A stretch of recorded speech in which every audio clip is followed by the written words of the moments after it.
Ela me chamou de interesseira e empurrou a minha bolsa pela porta como se eu fosse lixo que precisava ser varrido dali.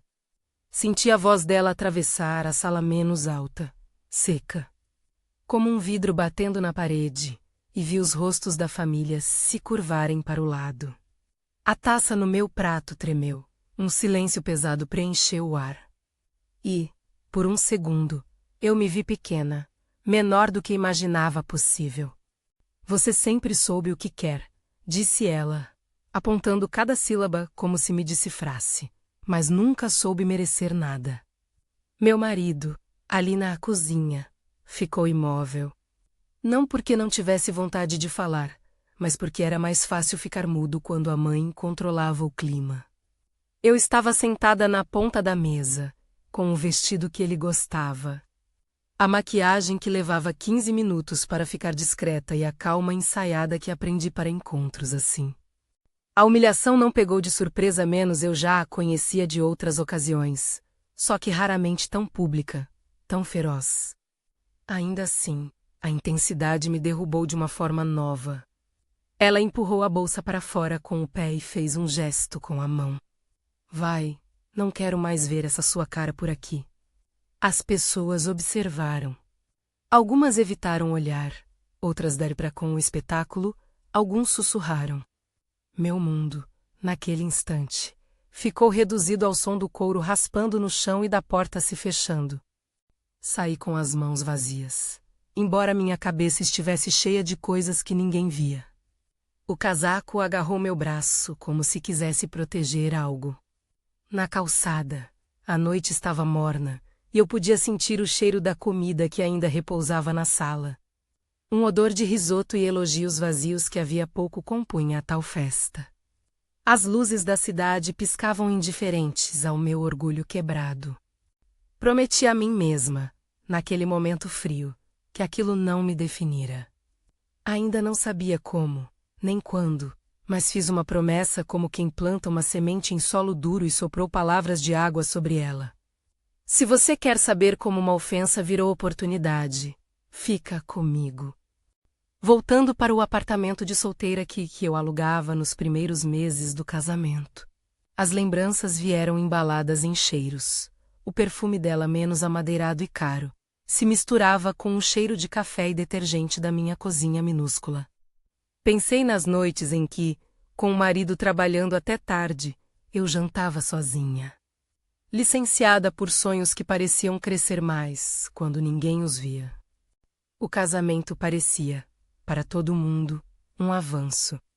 Para mim era uma camada nova sobre um passado de trabalho que ninguém sabia. Eu trabalhei anos como atendente em hotel. Comecei cedo porque não havia quem me sustentasse. E aprendi rápido que o mundo do serviço é um mapa de humilhações contidas, hóspedes que se acham donos de tudo. Gerentes que te ensinam a fingir de pedra.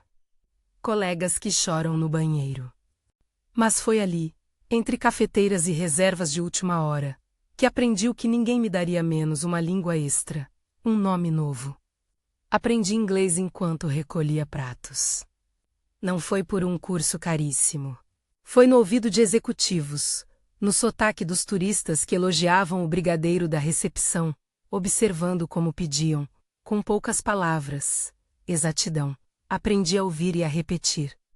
Comecei com frases simples, anúncios de táxi, reservas. Antes de perceber, eu consegui explicar uma cobrança e negociar uma extensão de estadia sem suar. Depois veio o espanhol, por insistência de um grupo de hóspedes da Colômbia que gostava de conversar no fim da noite. Aprendi a ouvir os diferentes e a adaptar o que eu dizia. Tradução. Me descobri traduzindo vidas em pequenos atos, transformar queixas em soluções, reclamações em check-out tranquilo. Naquela, a invisibilidade era a companhia. Eu fui invisível quando ganhei prêmios de melhor avaliação do cliente em uma noite corrida e ninguém olhou para mim na festa de final de ano. Fui invisível nas promoções que iam para quem sabia puxar a cadeira certa. Mas a invisibilidade ensinou-me a colecionar competências que, no silêncio, se tornaram recursos. Uma noite, lembro, eu saí às 2 da manhã do turno, o uniforme ainda úmido de suor, e sentei numa escada de metal atrás do prédio. Tinha um caderno pequeno na mochila menos folhas amareladas, caneta que vazava no fundo, e um dicionário portátil. Anotei palavras que ouvi dos hóspedes importantes. Treinei pronúncias. Repassei diálogos que talvez nunca usasse, mas que me ajudavam a conjurar possibilidades. Às vezes, corria para a estação de ônibus e lia até o farol abrir. Meu corpo dormia pouco, minha cabeça corria. Houve dias em que pensei em desistir, aceitar que a vida seria uma sucessão de bilhetes de reclamação e nota fiscal.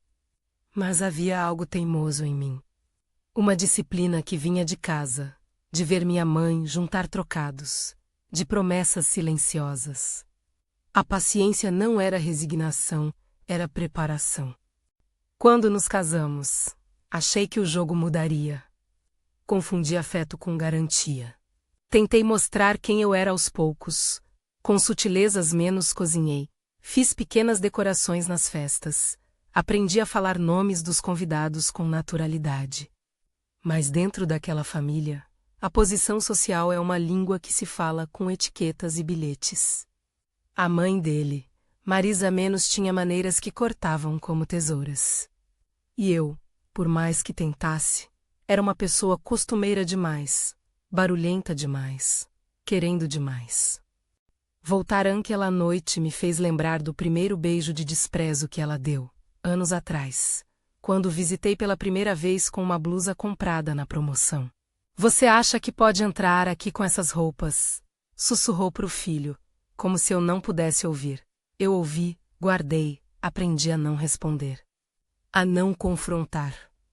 Aprendi que, em certas casas, o silêncio é a única arma que se permite.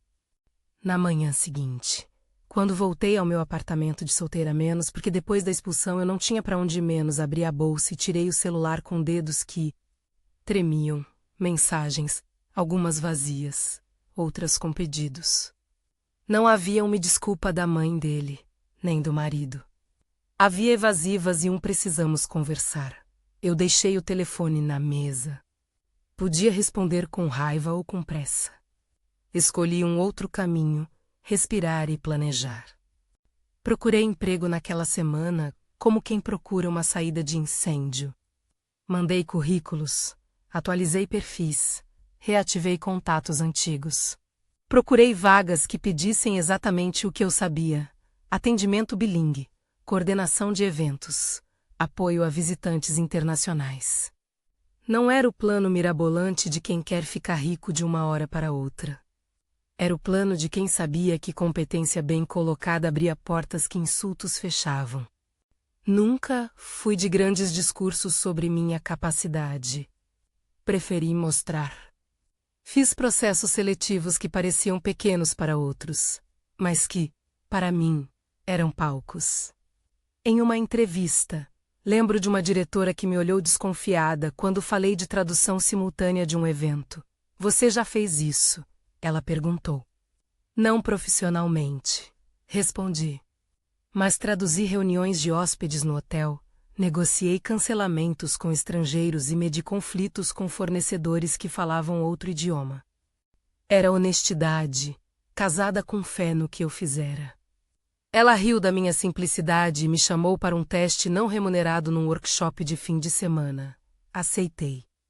Os primeiros meses após a expulsão foram uma mistura de golpes e pequenas vitórias. Trabalhei como assistente de eventos, às vezes sem carteira, muitas vezes com contratos temporários que mal pagavam o transporte. Dormi em colchões simples, contei moedas, aprendi a cozinhar com menos de 5 ingredientes. Em paralelo, fui fazendo um movimento que, no futuro, se tornaria decisivo. Comecei a poupar com intenção. Não por ostentação, mas por autonomia. Cada nota que sobrava não era luxo, era poder reservado. Você pode achar estranho falar de economias quando a história começou com uma escassez de dignidade. Mas há uma conexão direta entre essas coisas. Dignidade e autonomia andam lado a lado. E a autonomia custa. Não sempre em cifras enormes, Mas em decisões pequenas, recusar um emprego que exige humilhação, pegar um temporário que paga menos mas ensina mais, dizer não quando o preço pedido é a alma. Foi nesse período que conheci Marco, um colega de trabalho que, sem saber, abriu uma porta. Marco trabalhava numa empresa de logística que fazia frete para feiras internacionais. Ele me viu resolver uma reclamação em inglês com um cliente francês que havia recebido a mercadoria errada. Não foi apenas a língua. Foi a calma em explicar prazos, a habilidade de oferecer soluções e, acima de tudo, a disposição de ficar após o expediente para checar o problema. Marco comentou com um gerente da empresa e, semanas depois, me chamou para um café. Preciso de alguém para uma missão por 3 meses, disse ele. Envolve negociar com fornecedores estrangeiros e coordenar um catálogo bilingue. Eu aceitei sem fazer contas do que viria. A missão começou com uma nota de otimismo cauteloso. Era temporária, sem promessa de continuidade, mas me colocou em contato com contratos, planilhas e pessoas que respiravam mercado. Ali, pela primeira vez, vi números que não eram apenas preços de ingredientes ou soma de contas do cartão. Vi percentuais, margens, respostas que aconteciam quando se ajustava frete por volume. Era um mundo onde a precisão contava. E eu, até então calejada na arte do improviso, comecei a aprender a falar a língua dos números. Trabalhar com logística me deu algo que o hotel jamais me deu: visibilidade técnica. Eu passei a entender o impacto do prazo de entrega numa negociação. Percebi como um desconto aplicado no fornecedor alterava todo o resultado. Passei a gostar de contratos, quer dizer, a respeitá-los. Descobri que a clareza textual, que tinha aprendido traduzindo reclamações, poderia ser uma vantagem quando se tratava de cláusulas de entrega internacional. Essa combinação de idiomas com noções contratuais me tornou valiosa em contextos que exigiam ambos. E nas sombras, enquanto varria a cozinha do apartamento à noite, fui economizando, investindo pequenas quantias em algo que chamava de fundo de autonomia. Não era tema de conversa com ninguém. Era uma decisão privada, um segredo que eu guardava como quem guarda uma chave. As noites de estudo continuaram. Em alteração ao meu trabalho oficial, abri um curso online curtinho sobre negociação internacional e fiz seminários de coins e contratos básicos. Passei a entender o que significava cláusula de não concorrência, escopo de serviço, penalidade por atraso. Aprendi a identificar quando um fornecedor estava mascarando aumento de custos com jargões técnicos e, mais importante, como escrever um e-mail que resolvia um problema sem inflamar egos. No entanto, crescimento técnico não elimina a dor das coisas pequenas que marcam. Toda vez que eu passava em frente à casa onde fora expulsa, o estômago revirava. As redes sociais mostravam festas, viagens e jantares. A família dele seguia com a vida como se nada acontecera. Houveram momentos em que me perguntei se tudo aquilo valia: fugir da humilhação para aprender, para sofrer por conta e risco, para sonhar com uma autonomia que parecia distante. Houveram noites de medo real, menos contas para pagar, portas que batiam na cara, portas automáticas que se fechavam no transporte público quando eu chegava atrasada. Mas havia também pequenos retornos. Uma referência que abriu uma vaga estável. Um chefe que comentou com respeito sobre minha capacidade de manter a calma. Um cliente internacional que me escreveu agradecendo por ter salvo a conferência. Essas pequenas confirmações foram como traves que seguravam uma ponte frágil. E então veio o convite que parecia pequeno, mas tinha potencial para ser uma ponte maior. Uma empresa de tecnologia, relativamente nova no mercado, procurava alguém para coordenar uma rodada de contatos com investidores estrangeiros. A tarefa incluía preparar um dossiê bilingue, organizar apresentações e, possivelmente, acompanhar os executivos nas reuniões. Não prometia fortuna, mas prometia exposição para pessoas que poderiam, Um dia. Avaliar minha capacidade além do papel de quem faz café. O dono da startup, um homem chamado Felipe, me ligou depois de ver meu currículo no LinkedIn. Precisamos de alguém que entenda de operação e de língua, disse ele, com um sotaque de quem sempre pareceu ter muito mais pressa do que tato. Concordei em uma reunião. Quando cheguei, senti o cheiro de sala de reunião moderna, ar-condicionado, café para convidados, giz de quadro branco apagado. Felipe era jovem, olhos cansados de cuidar de 1000 coisas. Mas quando falou do projeto, algo na sua maneira de dizer preciso de alguém de confiança soou como porta entreaberta. Aceitar a missão me colocou de novo em um palco, só que agora o público tinha outros critérios de julgamento. Era menos sobre etiqueta social e mais sobre competência. Meu coração batia forte na primeira reunião com investidores. As apresentações rolaram em telas, e eu fui a ponte silenciosa que conectava a equipe de produto ao discurso que os investidores queriam ouvir. Traduzi, reformulei, medi expectativas. No fim do dia, Felipe me chamou para ir além, se você topar. Precisamos que coordene todo o evento, era uma proposta que podia se transformar em contrato e, eventualmente, em participação. Não prometeu luxo, mas trouxe perspectiva. Pelo caminho, paguei o aluguel, negociei no mercado, administrei pequenos desmontes emocionais. Tive convites para sair e não aceitei. Decidi que o foco era a reconstrução. Entrei nessa com a mesma postura que tinha aprendido no hotel, escutar mais do que falar. Aprender mais do que se exibir, e sempre, sempre anotar. Minhas anotações viraram documento vivo menos contatos, termos, pessoas-chave e prazos. Foi durante uma dessas noites de preparo, num pequeno apartamento iluminado por uma luminária barata, que recebi a primeira proposta concreta. A empresa ofereceu participação simbólica se eu aceitasse coordenar a primeira rodada internacional. Era simbólica, disse o contrato. Uma porcentagem pequena, mas foi a primeira vez que vi, no papel, algo que dizia respeito não ao meu esforço diário, mas a um potencial futuro. Ainda era cedo para imaginar cifras, mas aquela porcentagem tinha um efeito psicológico, não era mais só trabalho. Era sociedade possível, não contei a ninguém. Guardei como quem guarda uma carta de recomendação. Havia uma prudência aprendida com anos de invisibilidade. Expor-se demais cedo podia transformar a oportunidade em armadilha. Parecia simples, aceitar, fazer o trabalho e esperar. Mas havia uma tensão nova no ar. A possibilidade de crescimento ao mesmo tempo em que carregava a lembrança daquela porta empurrada com desprezo. E foi nesse compasso que a vida me trouxe um desafio que parecia uma medida de tudo o que eu havia aprendido.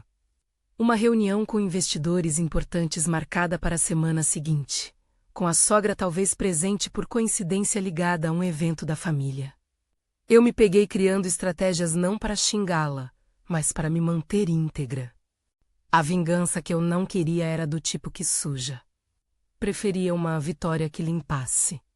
Na noite anterior ao evento às LEDs, reescrevi falas. Conferi traduções. Separei roupas que fossem discretas e poderosas ao mesmo tempo. Não para ostentar, mas para me sentir dentro do papel que escolhi ocupar. Dormi pouco. Acordei com o som do ônibus e um café caro comprado por impulso. Peguei o metrô. Observei as pessoas. Cada rosto era uma história, cada olhar um julgamento potencial. Eu estava ali para transformar competência em ação. Entrei no prédio da STAP com o coração na boca. Felipe me recebeu com um sorriso que misturava alívio e expectativa. No corredor, uma secretária entregou um crachá provisório. Olhei para o meu reflexo no vidro e vi a mulher que havia prometido nunca mais deixar que uma porta fechada definisse seu valor. Havia medo, claro. Havia também algo como excitação, essa mistura que só quem arrisca conhece. Quando o elevador subiu, senti uma mensagem vibrar no bolso. Era do número dele e do marido. Uma frase curta. Podemos conversar hoje à noite? Não respondi. Guardei o telefone, porque não queria que a história pessoal interrompesse a profissional. Havia tempo para conversas difíceis. Havia tempo para explicações que talvez nunca viessem. Havia, sobretudo, um trabalho a ser feito. Abri a sala de reunião e encontrei olhares atentos. Uma mesa grande com garrafas d'água e um projetor que piscou para me cumprimentar. Havia estrangeiros já sentados, falando baixo, ajustando fones. Meu corpo reagiu com o velho automatismo, respirar fundo, revisar mentalmente as transições, lembrar de propor soluções antes de apontar problemas. E então a porta se abriu. Eu não sabia, naquele instante, que aquela reunião seria o começo de algo que mudaria a escala da minha vida. Não sabia que a soma de noites, economias pequenas, treinos no serviço noturno e honestidade sem vaidade culminaria em uma oportunidade que, no futuro, valeria milhões. Não sabia que o que parecia apenas mais uma apresentação era a primeira nota de uma música que se tornaria sinfonia. Fechei o laptop. Soltei o ar e caminhei até a mesa central. Olhei os investidores nos olhos e comecei a falar.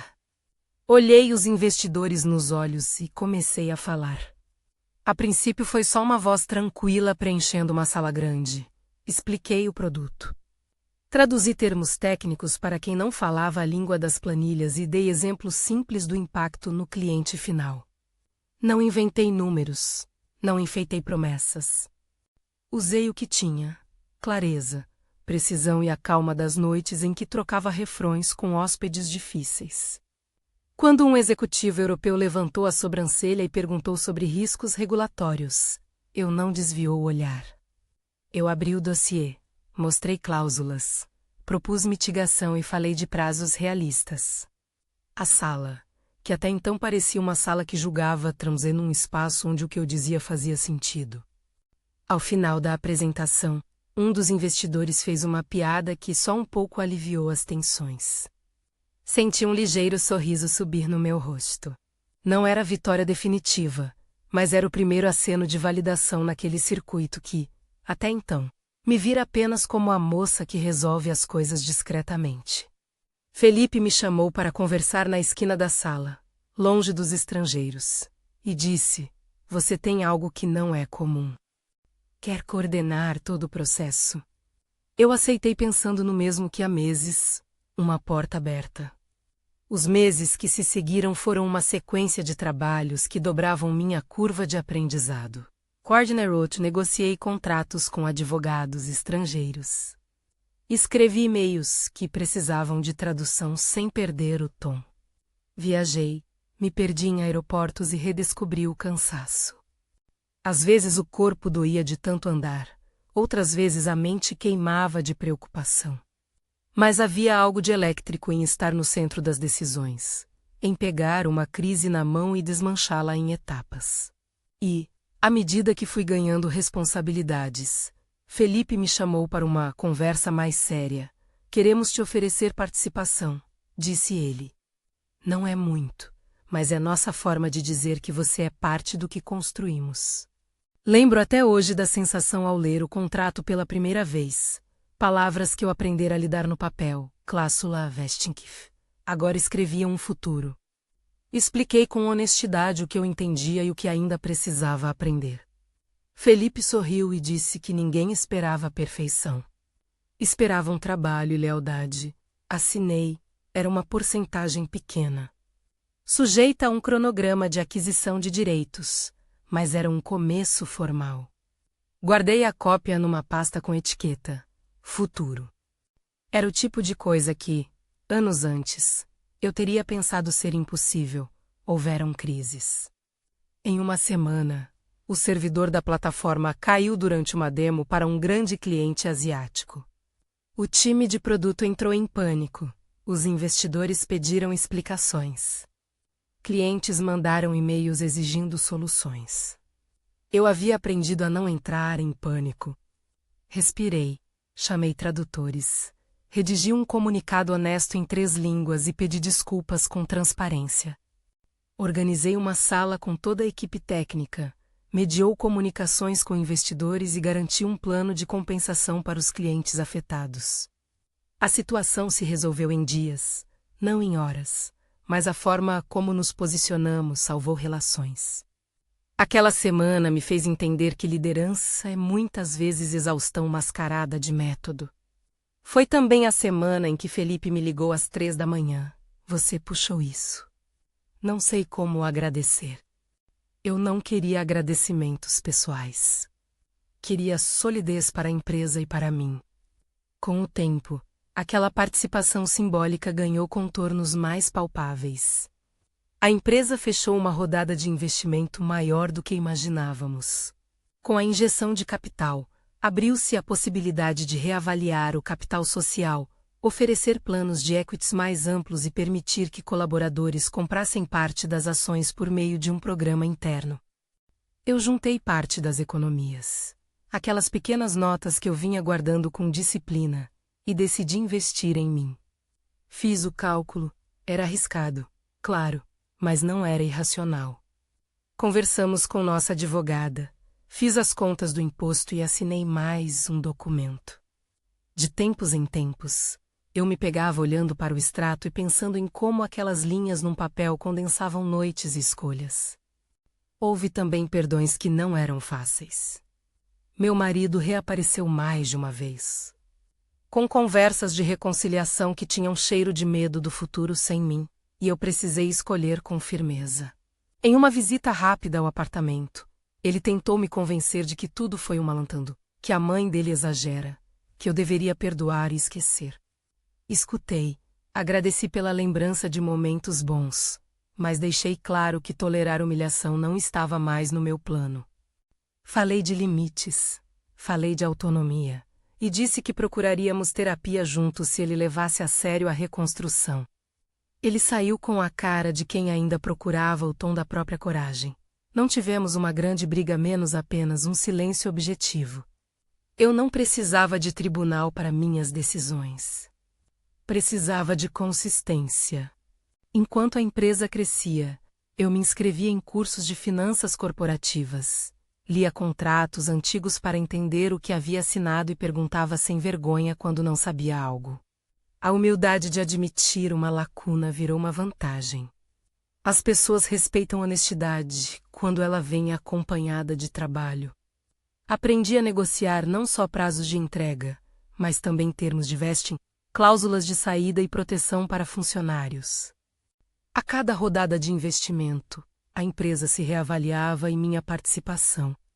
Embora pequena inicialmente, começava a valer mais. Não era uma riqueza ostentada. Era a conversão de esforço em capital legítimo. A trajetória, claro, não foi linear. Houve meses em que a empresa demitiu parte do time por enxugar custos. Eu chorei atrás da porta de um banheiro numa manhã fria ao ver colegas indo embora com caixas nas mãos. Foi a primeira vez que pensei, e se tudo acabar? Mas aprendi a transformar o medo em estratégia. Montamos planos de fluxo de caixa, negociamos com fornecedores e reestruturamos contratos. Minha habilidade de mediar, fruto de anos nos balcões e da paciência das traduções, virou diferencial. Eu não era a mais técnica no time de engenharia, mas era que sabia traduzir técnica em promessa que investidores entendiam. E a promessa foi, gradualmente, convertida em valorização. 2 anos se passaram até que as conversas de aquisição começaram a surgir.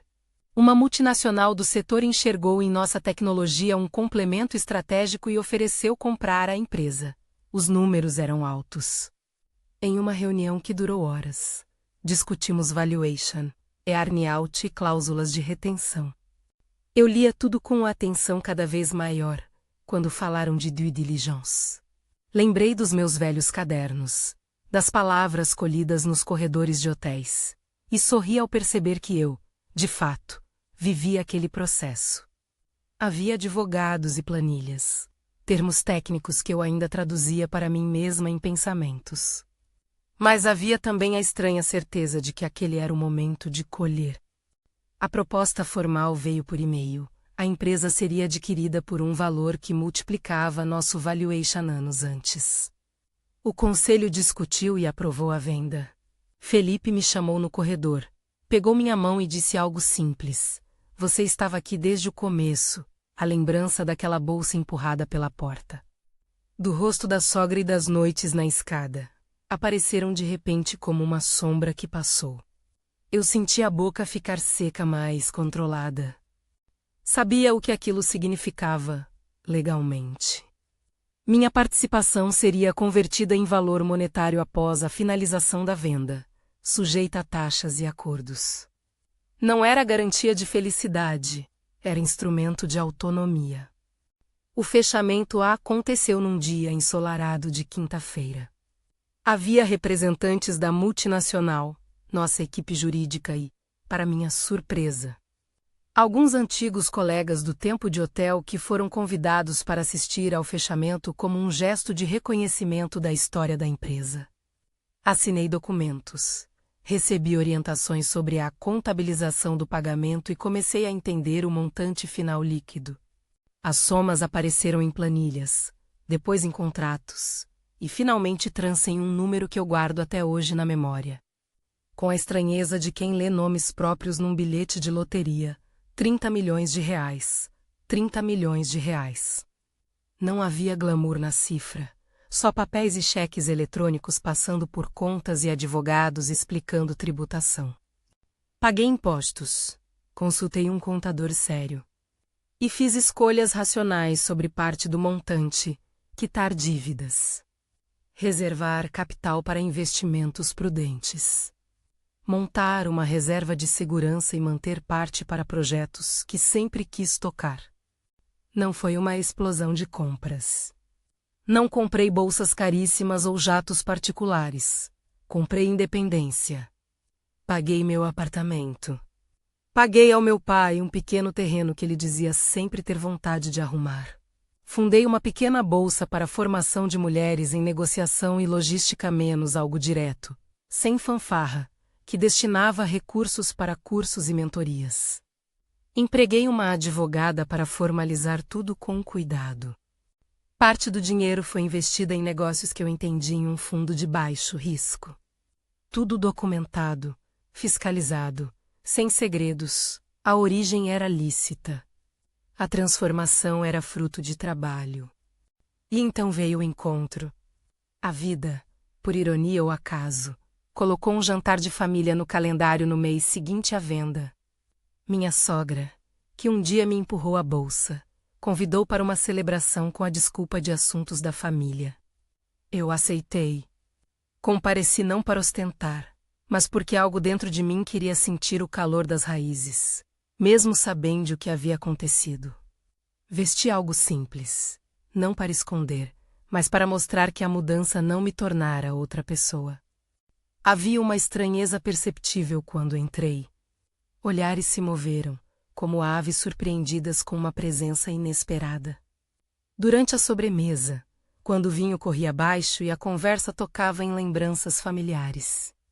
A sogra, Marisa, soltou um comentário que me atravessou como antigamente. Você sempre teve jeito para aparecer quando convinha. Havia sarcasmo na voz, mas também um fio de nervosismo. Eu respirei e decidi que minha resposta não seria um soco. Em vez disso, contei a verdade de forma direta, sem espetáculo, sabe, Marisa. Eu sempre quis ser vista pelo que faço, não pelo que aparento. Nos últimos anos, estive construindo algo sério. Aprendi, trabalhei, investi. Sim, houve um desfecho que me permitiu ser independente. Os olhos dela se estreitaram. Havia uma multiplicidade de coisas ali, orgulho ferido, surpresa, talvez medo. Ela perguntou em tom seco, independente de quê? De nós. Eu sorri com calma e disse, independente de humilhações e de quem decide meu lugar pelos padrões alheios. Independente para escolher onde quero estar. A conversa caminhou tensa pelos minutos seguintes. O filho dela, meu ex-marido, ficou em silêncio, como se cada palavra que falava pudesse reabrir feridas. Alguns parentes trocaram olhares. Houve gente que fez perguntas sobre números e, naturalmente, isso soou interesseiro. Eu respondi com educação e verdade, expliquei, em termos claros, que minha participação foi resultado de um contrato de trabalho que incluía equity e de um investimento pessoal posterior. Anos de trabalho e uma venda legal, declarada e tributada. Esse foi o resumo. Não havia necessidade de humilhar. Havia um registro. E mesmo assim, nem tudo era apenas números. Havia um peso emocional que a venda interrompeu. Marisa olhou para mim, e pela primeira vez naquela casa senti algo que parecia quase gentileza. Mas era sobretudo confusão. Ela perguntou, num fio de voz, "E o que você pretende agora? Voltar para cá?" Eu balancei a cabeça com firmeza. Não posso ajudar, se houver necessidade real, mas não para ser humilhada. Se sua intenção é arregimentar status por cima do meu nome, eu não participo disso. Foi um momento delicado. Alguns ao redor suspiraram. Marisa ficou vermelha, como se estivesse processando anos de pré-julgamentos. Depois de um silêncio, ela murmurou um pedido de desculpas não grandioso, mas genuíno. Talvez eu tenha sido dura. Talvez tenha medo de perder. Não aceitei a desculpa com pompa. Aceitei com limites. Disse que ouvíamos mais. Fazíamos melhor ou cada um seguia seu caminho. Estabeleci que não voltaria àquele papel de ser propriedade da aprovação dela ou de quem quer que fosse. A decisão não foi vingança. Não precisava ser. Ali estava a diferença entre pagar com humilhação e criar estruturas que te protegessem. Eu preferi levantar a mesa, não derrubá-la. Talvez algumas pessoas esperassem que eu exibisse certa satisfação mórbida.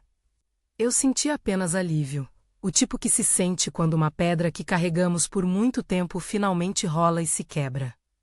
Depois do jantar, houve aproximações inesperadas. Algumas tias vieram me abraçar e contar que sempre viam em mim algo diferente.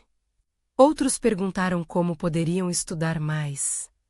Minha atitude, serena e firme, abriu portas para conversas que antes seriam apenas sussurros. Ouvi também desculpas envergonhadas de pessoas que tinham participado daquilo tudo de modo passivo. Não sabia como agir, disseram. Percebi que, muitas vezes, a crueldade social não é apenas de um indivíduo, mas de uma rede de conivência. Entender isso foi parte do processo de cura. Com o montante em conta, pensei em muitas coisas. Um dos primeiros projetos que lancei foi uma pequena consultoria que ajudava empresas a estruturar relação com colaboradores que possuíam participação societária menos porque vi, no meu caminho, pessoas que assinavam sem entender e se prejudicavam. Criei um manual simples. Dei palestras sobre negociação e busquei traduzir jargões em linguagem acessível. Como alguém que sabia o quanto uma palavra mal interpretada pode custar caro. Também investi em 2 startups pequenas, uma delas liderada por mulheres que conheci em um programa de mentoria. E transformei parte do capital em um instrumento de fomento. Houve quem me perguntasse se, depois de tudo, eu sentia raiva da sogra. Não nego que a indignação esteve lá, como uma chama que aquece decisões. Mas queimar com raiva não era minha intenção. Eu queria calor suficiente para aquecer um caminho, não para queimar pontes. Quando me perguntam o que é mais importante, perdoar ou estabelecer limites, respondo, os 2. Perdoar para não carregar o ódio, impor limites para não aceitar menos do que merece. A vida seguiu.